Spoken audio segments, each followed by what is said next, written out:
தான் இந்த துஆ கபூலாகின்ற முறை சம்பந்தமாக மனதிலே வைக்கக்கூடிய நிறைய கேள்விகள் உண்டு. துஆ கபூலாகிற சம்பந்தமா இப்போ நீங்கள் நிறைய வாழ்க்கையில் துஆ கேட்டிருப்பீங்க. இதில் ஏதாவது துஆ கபூலாக இருக்குதான்னு நம்ம யோசிச்சு பார்த்தோம்னா நிறைய பேருடைய உள்ளத்தில் என்ன இருக்குன்னு சொன்னால், ஒரு சில துஆ கபூலாகின்னு நினைக்கிறவங்க இருக்கிறாங்க தான். துஆ கபூலாகின மாதிரி உணர்றவங்க நிறைய பேர் என்ன இல்லை. லைஃப்பில் நீங்கள் பார்க்கலாம், துஆ கபூலாகிற மாதிரி அதை எப்படி விளங்கிக் கொள்வது, எப்படி புரிந்து கொள்வது என்பதை யோசிக்கின்ற மக்கள் குறைவு. துஆக்கள் எப்படி அங்கீகரிக்கப்படுகின்றன, அது அங்கீகரிக்கப்பட்ட அவருடைய ரிசல்ட் எப்படி இருக்கும் என்பதை நீங்கள் புரிந்து கொள்வதற்கு ஒரு சில விளக்கங்களை நான் சொல்கிறேன். ஒரு விஷயத்தை நம்ம புரிந்து கொள்ள வேண்டும். நம்ம அல்லாஹ் இடத்துல துஆ கேட்டுட்டோம் என்று சொன்னால், உண்மையில் இஹ்லாஸாக தவக்குல் வைத்து சரியான நம்பிக்கையோடு நாம் அல்லாஹ் இடத்துல துஆ கேட்டால் அல்லாஹ் என்ன செய்வான்? கபூல் செய்வான். இது எங்களுக்கு அளிக்கப்பட்ட வாக்கு. என்னை அழையுங்கள், நான் உங்களுக்கு பதில் சொல்கிறேன். என்னை அழையுங்கள், நான் உங்களுக்கு பதில் சொல்கிறேன். கேட்டால் நிச்சயமாக அங்கீகரிக்கப்படும் என்று சில நேரங்கள் இருக்கு. சுஜூது, தஹஜ்ஜுடைய நேரம், அப்ப கன்ஃபார்மாக அல்லாஹ் தஆலா அங்கீகரிப்பான். ஆனா அங்கீகரிச்சதை எப்படி நம்ம புரிஞ்சு கொள்றது, விளங்கிக் கொள்றது? அப்படின்னு நீங்க பாத்தீங்கன்னு சொன்னால், இதுக்கு நம்ம பிழையுறதுக்கு ஒரு காரணம் இருக்கு.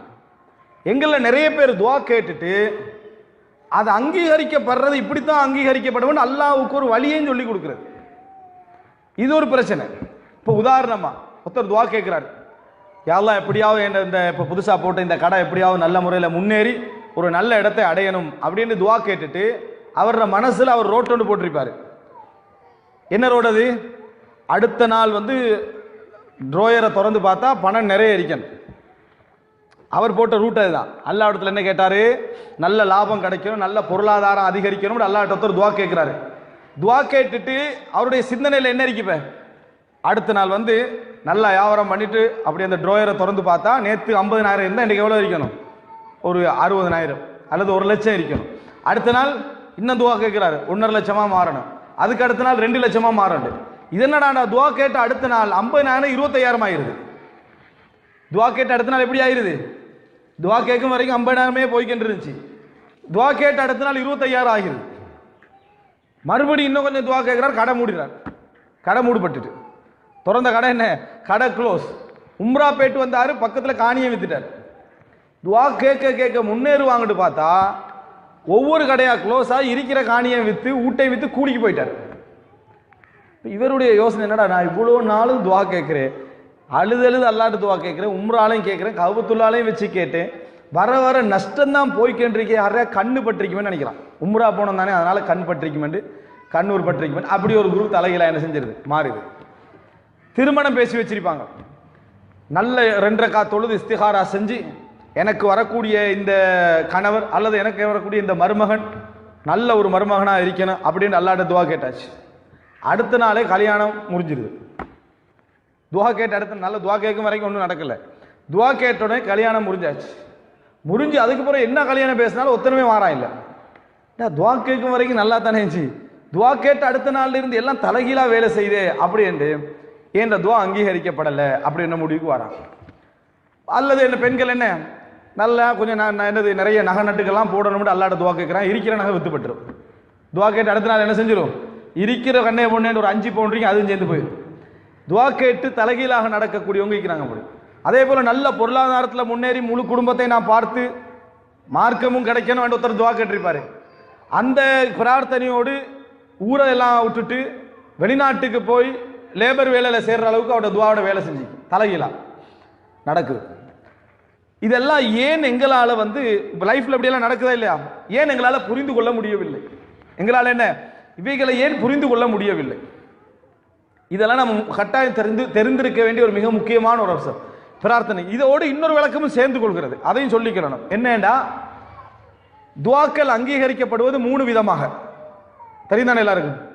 ஒன்றில் அந்த 3 சொல்லுங்க. பிரார்த்தனை அங்கீகரிக்கப்பட்ட அது 3ல் 1 நடக்கும் பண்ணுவாங்க. என்ன? ஒன்றில் கேட்ட பிரார்த்தனை உடனே என்ன செய்யும்? அங்கீகரிக்கப்பட்டுரும். அப்படி இல்லையா எப்படி? ஆபத்து நீங்கும். வரக்கூடிய ஒரு ஆபத்தொன்று என்ன செஞ்சிடும்? அல்லாஹு தஆலா அதன் மூலம் நீக்கிடுவான். இல்லைன்னா மறுமை நாள் என்ன செய்வான்? அல்லாஹு தஆலா நன்மையாக தருவான். இப்போ நான் உங்கள்கிட்ட கேட்குறேன், இந்த ஹதீஸை இப்படி இந்த விளக்கத்தை வச்சு ஒருவர் வந்து உங்கள்கிட்ட ஒரு 10,000 கடன் கேட்குறாரு. 10,000 தாங்க, அடுத்த மாதம் மார்ச் அல்லது நான் ஏப்ரல் தந்துடுறேன் அப்படி என்று சொன்னால் எப்போ கிடைக்கும் அந்த பணம்? மார்ச் கிடைக்குமா, ஏப்ரல் கிடைக்குமா? உங்களோட மனசில் என்ன எண்ணம் வரும்? கன்ஃபார்மாக ஏப்ரல் தான். ஆனால் அவர் சொன்னது மார்ச் அல்லது ஏப்ரல் அப்படின்னு சொன்னார். உங்களோட உள்ளத்தில் என்ன வந்துடும்? இது ஏப்ரல் தான் வரப்போகுது, ஏப்ரல் வந்தாலே பெரிய விஷயம் என்று 10,000 என்ன செய்வோம்? கொடுப்போம். மார்ச் நம்ம எதிர்பார்த்து எப்பயும் மனுஷனுக்கு 2 டேட் சொன்னால் 2வது பெரிய டேட் மட்டும்தான் என்ன செய்ய தலைகீழாக நிற்கும். உங்களுக்கு உலகத்தில் அங்கீகரிக்கப்படும், இல்லாட்டி மறுமையில் அங்கீகரிக்கப்படும். துவா கேட்கலே நம்மளுக்கு என்ன யோசனை வரும்? இது கன்ஃபார்மாக இந்த உலகத்தில் கிடைக்க போகிறது இல்லை, மறுமை நல்லதாக என்ன செய்ய கிடைக்கும் என்றாலும் கேட்போம். அப்படித்தான் நிறைய பேர் துவாவே கேட்கறது. ஏன்? அதை நமக்கு 3 சொல்லிட்டாச்சு. ஒன்றில் உலகத்தில் கிடைக்கும், இல்லைன்னா ஒரு ஆபத்து நீங்கும், அல்லது மறுமையில் கிடைக்கும். எது மிச்சம் தூரம்? மறுமை. அதனால் அதைத்தான் நினைச்சிடுறது. கன்ஃபார்ம் உலகத்தில் கிடைக்க போறது இல்லை. நம்ம இதுவரை கேட்ட எந்த துவா கபூல் ஆகிக்குது? கன்ஃபார்மா மறுமை தான். அதனால மறுமையில் கிடைக்கட்டும் அப்படி என்றே துவா கேட்கறதுனால இந்த உலகத்தில் துவாவை நம்பி யாரும் கேட்கறதும் இல்லை. இப்படி சொல்லி வைத்தவர்கள், இது மாதிரி ஒரு ஹதீஸ் இருக்குது முஸ்னத் அகமதுல, அவருடைய ஆதார தன்மை என்னமோ நம்ம ஆய்வு செய்ய வேண்டும். ஆனால் ஒன்று புரிந்து கொள்ள வேண்டும், மறுமையில் கிடைக்கும் என்று சொல்லப்பட்டது எல்லா விஷயத்துக்கும் அல்ல. மறுமையில் கிடைக்கும் என்று சொல்லப்பட்டது எல்லா விஷயத்துக்கும் அல்ல. குழந்தை கேட்ட நபி யாரு? ஜக்கரியா அலைஹிஸ்ஸலாம். கிடைச்சதா இல்லையா உலகத்திலே? அடுத்த குழந்தை கேட்ட நபி யார்? இப்ராஹிம் அலைஹிஸ்ஸலாம். உலகத்திலே கிடைச்சதா இல்லையா? உலகத்திலே கிடைச்சது. அதே போல உடனே காப்பாற்றணும் என்று கடலுக்கு முன்னால் கேட்ட நபி யாரு? மூசா அலைஹிஸ்ஸலாம். உலகத்திலே கிடைச்சதா இல்லையா? கிடைச்சது. நெருப்புல வீசப்பட்ட நபி யாரு? இப்ராஹிம் அலைஹிஸ்ஸலாம். உடனே அறிந்து காப்பாற்றப்பட நினைச்சாரு. கிடைச்சதா இல்லையா உலகத்திலே? உலகத்திலே கிடைச்சது. உலகத்துல பெரிய நோயால பாதிக்கப்பட்ட நபி யாரு? அய்யூப் அலைஹிஸ்ஸலாம். குணமாகணும் அல்லாஹ்ட்ட துஆ கேட்டாரு. குணமாயிச்சா இல்ல இந்த உலகத்திலே? உலகத்திலே குணமாய். இவங்களுக்கு எல்லாம் உலகத்திலே நடந்திருக்குது. இந்த எல்லா நபிமார்களுக்கும் உலகத்திலேயே கேட்டதெல்லாம் கொடுக்கப்பட்டிருக்குது. ஈமானில் அதிகமான அவர்களுக்கு இந்த உலகத்தில் கேட்டதெல்லாம் கொடுக்கப்பட்டால், ஈமானில் பலகீனமானவங்களுக்கு உலகத்தில் கேட்டதெல்லாம் அல்லாஹ் என்ன செய்வான்? நிச்சயமா தருவான். ஒருத்தருக்கு வந்து கடன் கொடுக்க வேண்டிய அவர் அல்லாஹ்ட்ட துஆ கேட்கிறார். அல்லாஹ் என்ன கடன் எல்லாம் அடைச்ச பின்னால தான் நான் என்ன செய்யணும்? மௌத்தாகணும் துஆ கேட்கிறாரு. அல்லாஹ் மறுமையில இதை எப்படி நிறைவேற்றுவான்? மௌத்தாயிட்டான், கடனோட மௌத்தாயிட்டாரு. மறுமையில சொர்க்கம் போகலாமா? அவருக்கு கடன் இருந்தா சொர்க்கம் போகலாமா? சொர்க்கம் போகலாது. இப்ப மறுமையில எப்படி அதை நிறைவேற்றுறது? அப்படின்னா என்ன புரிஞ்சுக்கணும்னு சொன்னா, உலகத்தில் எல்லா விஷயங்களையும் மறுமையில தான் நிறைவேற்றுவான்னு எங்கேயும் வரல. உங்களுக்கு இந்த உலகத்திலேயே நிறைவேற்றப்பட வேண்டியவைகளாக இருந்தால் நிச்சயமா அல்லாஹ் தஆலா இந்த உலகத்திலே நிறைவேற்றிடுவான். அவைகளை நிச்சயமா அல்லாஹ் தஆலா இந்த உலகத்திலேயே நிறைவேற்றி விடுவான். எது நம்ம பெருசா கேட்கிறோமோ, மேலதிகமாக கேட்கிறோமோ, அதை அல்லாஹ் தஆலா மறுமையில் தரலாம், அல்லது இந்த உலகத்தில் ஆபத்தை நீக்கலாம். மேலதிகமாக கேட்கிறேன்னா என்ன? ஒரு வீட்டில் வாழ்ந்துட்டு இருக்கிறோம், யாரெல்லாம் ஒரு மாளிகை தான் கேட்கிறோம். கேட்கணும், கேட்கலாம். இந்த பிரார்த்தனை அல்லாஹ் என்ன செய்வோம்? உங்களுக்கு அங்கீகரிக்கலாம். எனவே நாங்கள் மேலதிகமாக இறைவனிடத்தில் கேட்கக்கூடிய உலக ரீதியான விஷயங்களை தான் அல்லாஹு தஆலா மறுமையில் உங்களுக்கு தரலாம். இந்த உலகத்தில் என்ன அவைகள் வந்து அங்கீகரிக்கப்படாமல் மறுமையில் என்ன செய்யலாம்? தரலாம் என்று சொல்றது. அன்றாடம் உள்ள கடனை கேட்கிறோம், அன்றாடம் உள்ள கஷ்டங்களை நீக்க சொல்லி கேட்கிறோம், வறுமையை நீக்க சொல்லி கேட்கிறோம், ஒரு வீடு கேட்கிறோம், ஒரு வாகனம் கேட்கிறோம், அன்றாட தேவைகளை கேட்கிறோம் என்று சொன்னால் இவைகளெல்லாம் மறுமையில தான் தருவான்னு எங்கே என்ன செய்யல சொல்லலை. நான் இவ்வளவு சொன்ன நபிமார்களுக்கு அல்லாஹ் தஆலா உடனுக்குடன் உலகத்திலே என்ன செஞ்சான்? கொடுத்தான். ஃபலவுலா அன்னஹு கான மினல் முஸப்பிஹீன லபிஸ ஃபீ பத்னிஹி இலா யௌமி யுபஅஸூன். யூனுஸ் அலைஹிஸ்ஸலாம் வந்து மீனுடைய வயிற்றில் அகப்பட்டார். அவர் தஸ்பீஹ் செய்து கொண்டிருந்ததனால் அவரை நாம் காப்பாற்றினோம், இல்லை என்றால் மறுமை வரைக்கும் அவர் உட்கார்ந்திருப்பான்னு அல்லாஹ் தஆலா சொல்றான். இப்போ யூனுஸ் அலைஹிஸ்ஸலாத்துக்கு மறுமையில தான் கிடைக்கும் என்றால் மீன்ல வயிற்றில் அவர் என்ன செஞ்சிருக்கணும்? மௌத்தாக இருக்கணும். எதில் மௌத்தாக இருக்கணும்? மீன்ல வயிற்றிலேயே என்ன செஞ்சிருக்கணும்? அவர் மௌத்தாக இருக்க வேண்டும். அவர் காப்பாற்றப்பட்டதுக்கு காரணமே அல்லாஹ் தஆலா சொல்றான், அவர் தஸ்பீஹ் செய்து கொண்டிருந்தார். லா இலாஹ இல்லா அன்த சுப்ஹானக இன்னி குன்து மினல் ஸாலிமீன். நீ தூய்மையானவன், நான் அநியாயக்காரர்கள் ஒருவன், வணக்கத்துக்குரிய அல்லாஹ் உன்னை தவிர வேறு யாரும் இல்லை என்று சொல்லிக்கொண்டே இருந்ததால் காப்பாற்றினோம் என்றான். எனவே உலகத்தில் காப்பாற்ற வேண்டிய விஷயங்கள் அல்லாஹ் உலகத்தில் தான் என்ன செய்வான்? செய்வான் என்பதை நம்ம என்ன செய்ய வேண்டும்? புரிந்து கொள்ள வேண்டும். இந்த நம்பிக்கையோடு நம்ம பிரார்த்தனை போகக்கூடாது. முதல் அம்சம் இதுல என்ன அப்படி என்றால், ஒரு துஆவை கேட்கிற நேரத்தில் அல்லாஹு தஆலா நிச்சயமாக அதை அங்கீகரிப்பான் நம்பணும். 100% அல்லாஹு தஆலா அதை அங்கீகரிக்கிறான். அங்கீகரித்த பின்னால அதை எப்படி எங்களுக்கு கபூல் செய்து தருவான் என்றதை நாங்கள் கற்பனை பண்ணக்கூடாது. இதுதான் எங்களுடைய தவறு. நாங்கள் ஒரு துஆவை கேட்டுட்டா நிச்சயமாக அல்லாஹு தஆலா எங்களுக்கு தருவான் என்பதில் உறுதியா நிற்கணும். உண்மையாக இஹ்லாஸோடு தக்வாவோடு திருப்பி திருப்பி நம்ம கேட்டால் அல்லாஹ் நமது பிரார்த்தனையை அங்கீகரிப்பான் என்பதில் உறுதியாக இருக்கணும். ஆனால் இந்த நம்மளே போடுற ரூட் இதை இப்படித்தான் அங்கீகரிக்கணும், இந்த சிந்தனை விட்டுறணும். 50,000 வருமானம் இருக்கிற நேரத்தில் நிறைய வருமானம் தான் என்று துவா கேட்டால் 60 70 மாறி 80 90 மாறும் கற்பனை பண்ணக்கூடாது. நல்ல ஒரு திருமண உறவு வேண்டும் என்று கேட்டோம் என்று சொன்னால் உடனே இருக்கிறதெல்லாம் பலப்பற்றும் நம்ம நினைக்கக்கூடாது. அல்லாஹு தாலா எப்பொழுதும் துவா கேட்டால் நீங்கள் கேட்பதை தருவதை விட அதைவிட சிறந்த ஒன்றை தான் தருவார். 2 உதாரணங்களை சொல்கிறேன். யூசுப் அலைஹிஸ்ஸலாத்தை சகோதரர்கள் கடத்தி கிணத்துல போட்டாங்க. இந்த சம்பவம் எல்லாருக்கும் தெரியும், அப்படித்தானே? கடத்தி கொண்டு போய் எங்க போட்டாங்க? கிணத்துல போட்டாங்க. இந்த கிணத்துல இருக்கிற நேரத்தில் யூசுப் அலைஹிஸ்ஸலாத்துடைய முழு ஆசையும் எண்ணமும் என்னதா இருக்கும்? பக்கத்து ஊர் தானே, தந்தையும் சகோதரர்களும் இருக்கக்கூடிய ஊர், பக்கத்து ஊர். அவருடைய துவா என்னதான் இருக்கும்? தந்தையோட போய் சேர்ந்துடணும், உறவுகளோட போய் சேர்ந்துடும். இந்த துவாவுக்கு பிறகு என்ன நடக்குது? சேர்ந்தாரா தூரமாயினாரா? தூரமாக்கினார். துவா கேட்டு முடிய அடுத்து என்ன நடக்குது? எங்கேயோ இருந்த ஒரு மிஸ்ரில் இருந்த ஈஜிப்ட்ல இருந்த ஒரு பிரயாண கூட்டம் அவரை எடுத்து கொண்டு போய் அற்பமான திருகங்களுக்கு வித்து ஒரு வீட்டுல வளர்ப்பு புள்ளையா என்ன செஞ்சிட்டாங்க? வித்துட்டு போயிட்டாங்க. இருந்தது சிரியால, துவா கேட்டவரை போய் நின்றது எங்க? ஈஜிப்ட்ல. இப்ப நம்ம கேட்கிற துவா மாதிரி தான். நம்ம கேட்ட துவா எதுக்கோ தலைகீழா நடக்கும். அதே மாதிரி யூசுப் அலைஹிஸ்ஸலாம் இந்த துவாவை கேட்ட உடனே ஊர் பக்கத்தில் இருந்தவரை கொண்டு போய் எங்க வித்துட்டாங்க? ஈஜிப்ட்ல போய் அடையாளமே தெரியாத இடத்துல விற்கப்பட்டாச்சு. சரி, அதுக்கு பிறகு அவர் துவா கேட்டா இன்னும் கொஞ்சம் அந்தஸ்து கூடணுமா இல்லையா? குடும்பத்தோட சேரணும் துவா கேட்டா. அதுக்கு அடுத்து எங்க போயிட்டாரு? எங்க? சிறைச்சாலை. கால ரப்பி சிஜ்னு அஹப்பு இலை மிம்மா யதுஊனனி இலை. இவர்கள் அழைப்பதை விட எனக்கு சிறைச்சாலை சிறந்தது என்று சிறைச்சாலைக்குள்ள போயிட்டாரு. எவ்வளவு தூரமாக்கப்பட்டு போறாருன்னு பாருங்க. துவா கேட்க கேட்க ரிசல்ட் எல்லாம் தலைகீழா வந்து கண்டே இருக்குது. சேரணும் என்று துவா கேட்டா பிரிஞ்சு போறாரு. மறுபடி சேரணும் துவா கேட்டா ஜெயிலுக்கே என்ன செஞ்சாச்சு? போயிட்டாச்சு. இப்ப எங்களே மாதிரி இருந்தா சிந்தனை, என்னடா நானும் துவா கேட்கிறேன் ஊரை விட்டும் பிரிஞ்சு இன்னொரு ஆள்கிட்ட விட்டுக்கும் போய் கடைசியில் ஜெயில் வரைக்கும் என்ன செஞ்சிட்டோம்? போயிட்டோம்டா, என்ன துவா அங்கீகரிக்கப்படலை, என்ன நடக்குது அப்படின்னு நம்ம நினைச்சிருப்போம். ஆனா ஒரு நபி என்பதனால அவர் அதை நினைக்கல. அல்லாஹ் நிச்சயமா என்ன துவாவை அங்கீகரித்து கொண்டுதான் இருக்கிறான் அவர் நம்புறார். சிறைச்சாலை வரைக்கும் போயிட்டார். இப்ப அல்லாஹு தாலா அல்லாஹ் எப்படி அதை கனெக்ட் பண்றான், எப்படி கபூல் செய்யறான்ன்றதை நம்ம புரிஞ்சுக்கொள்ளணும். நாங்கள் துவா கேட்டு விட்டோம் என்றால் அல்லாஹ் கபூல் செய்து விட்டான் அர்த்தம். ஒழுங்கா கேட்டோம்டா. அதுக்கு அடுத்தது இந்த உலகத்தில் ஒருவருடைய துவாவுக்காக அல்லாஹு தாலா அமைக்கக்கூடிய அந்த நெட்வொர்க் இருக்குது, அதை நம்மளால புரிஞ்சு கொள்ளவே முடியாது. எந்த ஜெயிலுக்குள்ள யூசுப் அலைஹிஸ்ஸலாம் போறாரோ அந்த ஜெயில 2 பேர் இருக்கிறாங்க, ஏற்கனவே 2 பேர். அந்த 2 பேர் விடுதலை ஆகுறாங்க. அந்த 2 பேர் விடுதலை ஆகிற நேரத்தில் கனவுக்கு அவங்க 2 பேர் கனவு காண்றாங்க.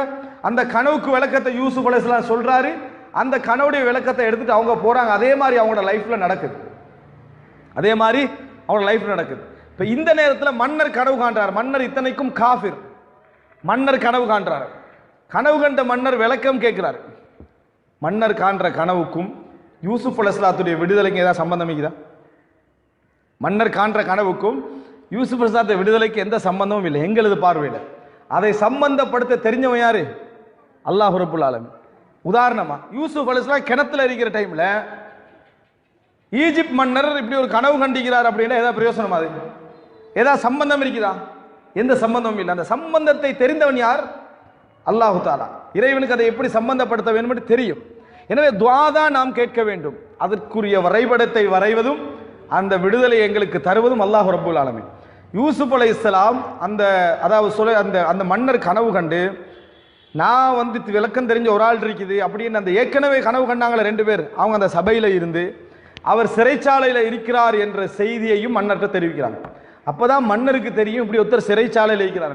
ஏன்னா யூசுப் அலைஹிஸ்ஸலாம் இருந்தது பொருளாதார அமைச்சருடைய வீட்டில், மன்னருக்கு தெரியாது. அப்ப அவரை விடுதலை செஞ்சு கொண்டு வாங்க விளக்கம் கேட்கறதுக்கு என்று சொல்லி வாராங்க ஒருத்தர். அந்த நேரத்தில் கூட யூசுப் அலைஹிஸ்ஸலாம் அல்லாஹ் என்னோட துஆ கபூல் செஞ்சுட்டான்னு வெளியே ஓடல. முதலா யூசுப் அலைஹிஸ்ஸலாம் கேட்கிறாரு, அதாவது அந்த கைகளை வெட்டி கொண்டார்களே பெண்மணிகள், அந்த தீர்ப்பு என்ன? அதனுடைய யார் இதுல குற்றவாளி? விபச்சாரம் செய்தது யாரு? இதுல யார் குற்றவாளி? அப்ப அதை சொல்லுங்க, அப்பதான் நான் வெளியே என்ன செய்வேன், வருவேன் என்று யூசுப் அலைஹிஸ்ஸலாம் நிக்க மன்னர் கேஸை எடுக்கிறார். வழக்கு மன்னர் இப்ப என்ன செய்யறாரு? எடுக்கிறாரு. இப்ப பாருங்க எல்லாம் ரிவர்ஸ்ல போகுது. ஃபர்ஸ்ட் குற்றச்சாட்டு, ஃபர்ஸ்ட் என்ன? சிறைச்சாலைக்கு வந்த குற்றச்சாட்டு விசாரிக்கப்படுது. அல்லாஹ் அந்த ஒவ்வொன்றா கொண்டு போறான் ஆரம்ப காலம் வரைக்கும். அந்த யூசுப் அலைஹிஸ்ஸலாத்துடைய தந்தை வரைக்கும் அந்த சப்ஜெக்ட் அப்படியே ரிவர்ஸ்ல போகும். அந்த கதை கொண்டு என்ன நடந்தது விசாரிக்கப்பட்ட நேரத்தில் அந்த பெண் ஒத்துக்கொள்றான், நான் தான் என்ன செஞ்சேன், அந்த தவறு செய்தேன். யூசுப் அலைஹிஸ்ஸலாம் தூய்மையானவர் அப்படின்னு நிரூபிக்கப்படுது. அதுக்கு பின்னால யூசுப் அலைஹிஸ்ஸலாம் அந்த மன்னருடைய கனவுக்கு விளக்கம் சொல்றார். அந்த கனவுக்கும் சிரியாவுக்கும் சம்பந்தம் இருக்குது. எந்த சம்பந்தம்? தந்தையும் தாயும் சகோதரர்களும் ஈஜிப்டுக்கு வந்து சேர்ற சம்பந்தம் அந்த மனிதனுக்கு அந்த மன்னர் கண்ட கனவுல என்ன செய்து இருக்குது. அவ கனவுக்கு விளக்கம் சொல்லிட்டு யூசுப் அலைஹிஸ்ஸலாம் ஐடியா சொல்றாரு, சேமிச்சு வச்சுக்கோங்க, சூளை இந்த எல்லா மக்களும் வந்து என்ன செய்வாங்க, பொருளாதாரத்தை கேட்டு வருவார்கள், தானியங்களை கேட்டு வருவார் ஐடியா சொல்றார். சொல்லிட்டு எனக்கு இந்த பொறுப்பை தாங்கன்னு கேட்டார். பொருளாதார பொறுப்பை எனக்கு தாங்கன்னு. அந்த பொறுப்பு எந்த பொறுப்பு? இவர் எந்த வீட்டில் இருந்தாரோ அந்த குற்றச்சாட்டுக்கு உள்ளாகினாரோ அந்த பொறுப்பு. அந்த பொறுப்பை தனக்கு தாங்கன்றார். இப்போ யூசுப் அலைஹிஸ்ஸலாம் அந்த நாட்டுடைய பொருளாதார அமைச்சர், இந்த நாட்டுடைய பொருளாதார அமைச்சர். இப்ப சிரியாவில் இருந்து அந்த மக்கள் என்ன செய்யறாங்க, இந்த ஈஜிப்டுக்கு வர வேண்டிய ஒரு கட்டம் ஏற்படுது. அப்பதான் யூசுப் அலைஹிஸ்ஸலாம் எந்த அந்தஸ்தில் இருக்கிறாரு, கிணத்துல வீசிய அந்த சகோதரன் இன்றைக்கு ஒரு நாட்டுடைய ஒரு அந்நிய நாட்டுடைய பொருளாதார மினிஸ்ட்ரியில் என்ன செய்யறாரு இருக்கிறாரு. அவர்கள்ட்ட போய் அரிசி கோதுமை தானியத்தை வாங்க வேண்டிய நிலையில நான் என்ன செய்யறோம் இருக்கிறோம் என்ற இடத்துல கொண்டு வந்து வச்சு அல்லாஹு தாலா என்ன யூசுப் அலைஹிஸ்ஸலாத்துடைய துஆவை நான் கபூல் செய்தேன் என்றதை அல்லாஹு தாலா காட்டுறான். அன்புள்ள சகோதரிகளே, நாங்க கேட்டது உண்டாக இருக்கும், அல்லாஹ் கபூல் செய்வது கண்ணியமா ஃபதகப்பலஹா, அதாவது இறைவன் அங்கீகரித்தால் கபூலன் ஹசனா, அழகான முறையில் இறைவன் என்ன செய்வான், கபூல் செய்வான். நாங்க கேட்டது ஒன்றா இருந்தா அதை கௌரவமா இறைவன் எங்களுக்கு தருவான். யூசுப் அலைஹிஸ்ஸலாம் அதை கேட்டிருக்க மாட்டார். யூசுப் அலைஹிஸ்ஸலாம் மேக்சிமம் என்ன கேட்டிருப்பார், தான் தாயும் தந்தையும் சகோதரர்களோட சேரணும்னு கேட்டிருப்பார். ஆனா நீ இப்படி சேரக்கூடாது, கௌரவமாக சேரணும். உன்னை கீழே அதாவது தாழ்த்த நினைத்தவர்களுக்கு முன்னால் உயர்ந்த அந்தஸ்து அடைஞ்சு நீ சேரணும் என்ற யார நாட்டம்? அல்லாஹுடைய நாட்டம். அல்லாஹு தாலா அழகான முறையில் சேர்த்தான். உண்மையிலேயே இறைவன் மீது நல்ல நம்பிக்கை இருந்து சரியான அறிவோடு நாங்கள் துஆ கேட்டால் அல்லாஹு தாலா எங்களுக்கு எந்த நஷ்டத்தை தந்தாலும் அமைதியாக இருப்போம். காரணம், நிச்சயமாக அல்லாஹு தாலா உலகத்தையே தலகீழாக மாற்றுவான் ஒரு முஃமினுடைய துஆவுக்காக. ஒரு முஃமினுடைய துஆவுக்காக இந்த உலகத்தையே தலகீழாக அல்லாஹ் என்ன செய்வான், மாற்றுவான். இந்த உலகம் அந்த முஃமினுடைய ஈமானோடு ஒப்பிட்டால் ஒரு ஈயுடைய இறகுக்கும் அல்லாஹு தாலாட்ட என்ன பெருமதி கிடையாது. நாங்கள் உண்மையிலேயே துஆ கேட்டு இறைவன் மீது சரியான நம்பிக்கையில் இருந்தோம் என்றால் அல்லாஹ்வுடைய கபூல் அழகாக இருக்கும். எந்த நஷ்டத்துக்கும் பயப்படக்கூடாது. நம்ம ஒரு துஆ கேட்ட மாட்டோம், தலைகீழ் இறைவன் எங்களுக்கு செலக்ட் பண்றது எல்லாவற்றை விட நல்லா இருக்கும். துஆ கேட்ட பின்னால் தலைகீழாக நடந்தால் அல்லாஹ்வுடைய நம் முதலாவதே நினைக்கும் அல்லாஹ் கபூல் செஞ்சிட்டாங்க. ரசூலுல்லாஹி ஸல்லல்லாஹு அலைஹி வஸல்லம் அவர்கள் மக்கால சுஜூது செஞ்சுக்கிட்டு இருக்கிறாங்க. ஒட்டக குடலை கொண்டு வந்து தலையில போடுறாங்க. ஃபாத்திமா ரலியல்லாஹு அன்ஹா அதை அப்படியே நீக்குறாங்க. அப்ப ரசூலுல்லாஹ் ஒரு துஆ கேட்டாங்க, அல்லாஹும்ம அலைக பி அபி ஜஹல், யா அல்லாஹ் Abu Jahl, Utba, Shaiba, Abu Lahab இவர்களை அனைவரையும் உன்னட்ட பொறுப்பு சாட்டுறேன்னு ரசூலுல்லாஹ் சொன்னாங்க. அப்படியா இல்லையா? இவர்கள் அனைவரையும் கவனிச்சு கொண்டு ரசூலுல்லாஹ் சொன்னாங்க. எல்லாருக்கும் இந்த சம்பவம் தெரியும். இப்படி துஆ ஒன்று நீங்க கேட்குறீங்க, உங்களுக்கு அநியாயம் இழைக்கப்பட்ட நேரத்தில் ஒரு துஆ ஒன்று கேட்குறீங்க. கேட்டு அடுத்த நாள் ஊரே சேர்ந்து உங்களை ஊரை விட்டு வெளியாக்குது. கேட்டு அடுத்த நாள் நீங்க துஆ கேட்குறீங்க, என்னை இப்படி அவமானப்படுத்திட்டான், இந்த மாதிரி என்னது இப்படி செஞ்சுட்டேன், யா அல்லாஹ் இவர்களை கவனித்துக்கிறோன்னு துஆ கேட்குறீங்க. கேட்டு அடுத்த நாள் உங்களே ஊரே வெளியாக்கினா நீங்க துஆ கபூலன்னு நினைப்பீங்களா, கபூலிலே நினைப்பீங்களா? ரசூலுல்லாஹி ஸல்லல்லாஹு அலைஹி வஸல்லம் துஆ கேட்டு 10 வருஷத்துல ஊரே மக்கா விட்டு வெளியே ரசூல் ஸல்லல்லாஹு அலைஹி வஸல்லம் வெளியாக்குது. துஆ கேட்டு அடுத்த வருஷம் வெளியாக்கினா கூட பரவாயில்ல. 10 வருடங்களுக்கு பின்னால அபூ லஹப் கவனிச்சுக்கொள், உத்துபாவை ஷைபாவை நீ தான் கவனிக்கணும்னு அல்லாஹ்ட்ட ரசூலுல்லாஹ் பொறுப்பு சாட்டி துஆ கேட்ட பின்னால 1 வருஷம் இல்ல, 2 வருஷம், 3 வருஷம், 4 வருஷம், 10 வருஷம் ரசூலுல்லாஹ் வெயிட் பண்றாங்க இந்த துஆ கபூலாக. 10வது வருஷம் ரசூலுல்லாஹி ஸல்லல்லாஹு அலைஹி வஸல்லம் மக்கா விட்டு வெளியேற்றப்படுறாங்க. லவ்லா அன்ன கௌமக்கி அஹ்ரஜூனி மா ஹரஜ், கவாவுடைய திரையை பிடிச்சி ரசூலுல்லாஹ் கவலையோடு சொன்னார்கள், உன் சமுதாயம் என்னை வெளியேற்றி இருக்காது விட்டால் நான் இந்த ஊரை விட்டே வெளியாக இருக்க மாட்டேன், உன்னோட சமுதாயம் என்னை வெளியேற்றுறதால இந்த ஊரை விட்டு போறேன். நான் இப்போ துஆ கேட்டு ரசூலுல்லாஹி ஸல்லல்லாஹு அலைஹி வஸல்லம் அவர்கள் 10 வருடங்களுக்கு பின்னால காஃபிர்களுடைய கை என்ன செய்யுது, ஓங்குது. ரசூலுல்லாஹ் சொந்த ஊரை விட்டு என்ன செய்றாங்க, விரட்டப்படுறாங்க. இதை நாங்கள் கபூல் எடுப்போமா? அபூ ஜஹலே அபூ லஹபை கவனிச்சுக்கேன்ட்டு கேட்ட துஆவை அல்லாஹ் கபூல் செஞ்சான்னு எடுப்போமா? எனக்கு எதிரான அபூ லஹபுடைய துஆவை அல்லாஹ் கபூல் செஞ்சுட்டான்னு நினைப்போமா? ரசூலுல்லாஹ் அங்கே ஊரை விட்டு வெளியேற்றப்படுகிறார்கள். ஆனால் ரசூல் ஸல்லல்லாஹு அலைஹி வஸல்லம் துஆல நம்பிக்கை இழக்க மாட்டாங்க. அல்லாஹு தாலா ஒரு விஷயத்தை கொடுத்தால் கௌரவமாகவும் கண்ணியமாகவும் என்ன செய்வான், கொடுப்பான். ரசூலுல்லாஹ் மதீனால போய் சேர்றாங்க. ஆட்சியாளராக, ஒரு தலைவராக, ஒரு தளபதியாக மதீனாவுடைய நிர்வாகம் ரசூலுல்லாஹ் கையில கிடைக்குது. துஆ கேட்ட நேரம் ரசூலுல்லாஹ்களை பார்ப்பதற்கும் கவனிப்பதற்கும் யாரும் இல்லை. ஆனால் அதுக்கு பின்னால் அல்லாஹ் தஆலா வெளியேற்றி மதீனாவை கொண்டு வந்து வச்சு ரசூலுல்லாஹ்வோட ஒரு ஆட்சியில கொண்டு வந்து வச்சுட்டு பத்ர் யுத்தம் நடக்குது. அன்றைய இரவு ரசூலுல்லாஹ் வட்டம் போடுறாங்க அந்த பெயர்களுக்கெல்லாம். எந்தெந்த நபருக்கு ரசூலுல்லாஹ் துஆ கேட்டாங்களோ, ஹாதா மஸ்ரஅ ஃபுலான், இந்த இடத்தில் இன்ன நபர் கொல்லப்படுவார், ஹாதா மஸ்ரஅ ஃபுலான், இந்த இடத்தில் இன்ன நபர் கொல்லப்படுவான் ரசூலுல்லாஹ் வட்டம் போடுறாங்க. அந்த யுத்த களத்தில் யாருக்கு எதிரான ரசூலுல்லாஹ் துஆ கேட்டாங்களோ அவர்கள் எல்லோரும் அந்த பத்ர் களத்தில் அனாதரவான நிலையில் அந்த இடத்துல என்ன செய்தார்கள்? கொல்லப்பட்டார்கள். இப்போ ரசூலுல்லாஹ் துஆ கேட்ட நேரம் அல்லாஹ் தஆலா வெறுமனே கபூல் செஞ்சிருந்தா அது கண்ணியமான கபூல் அல்ல. சப்ஜெக்ட் நடந்திருக்கும், ஆனால் ரசூலுல்லாஹ் அந்தஸ்தில் இல்லை. 10 வருடங்களுக்கு பின்னால் 11 வருடங்களுக்கு பின்னால் கபூல் ஆகுது. அவனுக்கும் சந்தர்ப்பம் கிடைச்சது. ரசூலுல்லாஹ்வோட அந்தஸ்தும் என்ன செஞ்சுட்டு உயர்ந்துட்டு துஆவும் என்ன செய்து கபூல் ஆகும். எனவே எப்பொழுதுமே சகோதரிகளே, இறைவனிடத்தில் நம்ம துஆ கேட்கிற நேரத்தில் நம்பிக்கை இழந்து துஆ கேட்கக்கூடாது. துஆ தான் ஒரு முஃமினுடைய உச்சகட்டமான சிலாஹ், ஆயுதம். மூசா அலைஹிஸ்ஸலாத்தை பாருங்க, மதியனுக்கு போய் அந்த 2 பெண் சகோதரிகளுக்கும் உதவி செஞ்சுட்டு, ஏற்கனவே ஈஜிப்டில் இருந்து விரட்டப்பட்டு மதியனுக்கு போய் உதவி செஞ்சா, ஈஜிப்டில் இருந்து விரட்டப்பட்டவருக்கு மதியன்ல அறிமுகம், ஒரே ஒரு அறிமுகம் அந்த 2 பெண்ணு தான் ஹெல்ப் பண்ணினா, அதுக்கு பின்னால அறிமுகம் யார் அந்த ஊர்ல? அந்த 2 பெண். உங்கள் தந்தை எங்கே இருக்கிறார், தந்தையை சந்திக்கணும்னா ஒரு வார்த்தை என்ன செய்யலாம்? மூசா அலைஹிஸ்ஸலாம் செய்யலாம். மூசா அலைஹிஸ்ஸலாம் ஹெல்ப் பண்ணிட்டு அறிமுகமே இல்லாத அந்த மதியன்ல அல்லாஹ் தஆலா சொல்லி காட்டுறான், ஃபஸகாலஹுமா, அவர்களுக்கு நீரூற்றி கொடுத்தார். சும்ம தவல்லா இலத்தில், நிழலின் பக்கம் ஒதுங்கினார். பின்னர் இறைவனிடத்திலே சொன்னார், ரப்பிலிமா அன்ஸல்த இலைய மின் கைரின் ஃபகீர், யா அல்லாஹ் இந்த நேரத்தில் நீ எந்த நலவை எனக்கு இறக்கி தந்தாலும் நான் அதன் பக்கம் ஃபகீராக இருக்கிறேன், தேவையுடையவனாக இருக்கிறேன். நீ எந்த நலவை இப்பொழுது நீ இறக்கினாலும் அதன் பக்கம் நான் தேவையுடையவனாக இருக்கிறேன். ஒரு நிழலின் பக்கம் ஒதுங்கி அல்லாஹ்ட்ட சொல்லிட்டு உட்கார்ந்துட்டார். இதுதான் மூசா அலைஹிஸ்ஸலாம் செய்தது. அடுத்தது அந்த சூழல் அதுக்கு சார்பாக கொண்டு வந்து வச்சது யாரு? அல்லாஹ் ரப்புல் ஆலமீன். அந்த பெண்ணுடைய உள்ளத்துல போட்டு தந்தையோடு பேச வைத்து பாதுகாப்பான இடத்துல கொண்டு போய் சேர்த்து அங்கேயே திருமணம் முடிக்க வச்சு திருப்பி மூசா அலைஹிஸ்ஸலாத்தை கௌரவப்படுத்தி ஈஜிப்டில் கொண்டு வந்து சேர்த்த யாரு? அல்லாஹ் ரப்புல் ஆலமீன். எனவே எப்பொழுதும் நாம் புரிந்து கொள்ள வேண்டும், எமக்கு கிடைப்பதெல்லாம் துஆவுடைய கபூலால கிடைப்பதாக இருந்தால் எங்களிடத்தில் ஆழ்ந்த ஆழமான ஒரு ஈமானிய நம்பிக்கை இருக்க வேண்டும். அல்லாஹுடைய பிரார்த்தனை இந்த உலகத்தில் அற்புதமான வேலைகளை செய்யும். உண்மையிலேயே ஈமானிய உணர்வு நிறைந்த உள்ளத்தோடு நாங்கள் இருந்தால், நாங்கள் செய்கின்ற சுஜூதில் ஈமானியம் இருந்தால், நாங்கள் ஏந்துகின்ற கைகளில் ஈமானியம் இருந்தால், இந்த உலகத்தில் எங்களை அசைப்பதற்கு யாரும் கிடையாது. அப்படிப்பட்ட ஒரு ஆயுதம் தான் துஆ. ஆனால் நம்பிக்கை இல்லை, கேட்பதில் எங்களுக்கு விளக்கம் இல்லை, கேட்பதில் எங்களுக்கு புரிதல் இல்லை. இதனால் எந்த துஆக்களிலும் எங்களுக்கு என்ன ஒரு விசுவாசமற்ற நம்பிக்கையற்ற ஒரு விளைவே என்ன செய்கிறது? ஏற்படுகிறது. நல்ல முறையில் துஆக்களை புரிந்து சிறந்த முறையில் அவைகளை உள்வாங்கு. நிறைய துஆக்கள் ஹதீஸ்களில் வந்த துஆக்கள் உண்டு, அவைகளை தேடி மனனமிட்டு துஆக்களை நாம் சொன்ன இந்த விளக்கங்களோடு இறைவனிடத்திலே பிரார்த்திக்கின்ற மக்களாகவும், அல்லாஹ்வுடைய கபூலை அல்லாஹு தஆலா நாடிய வகையில் எங்களிடத்திலே கொண்டு வந்து என்ன செய்வான்?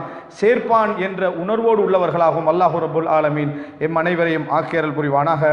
ஹாதா மா இந்தி வல் இல்மு இந்தல்லாஹ் வ அகூலு கௌலி ஹாதா வ அஸ்தக்ஃபிருல்லாஹ் லி வ லக்கும்.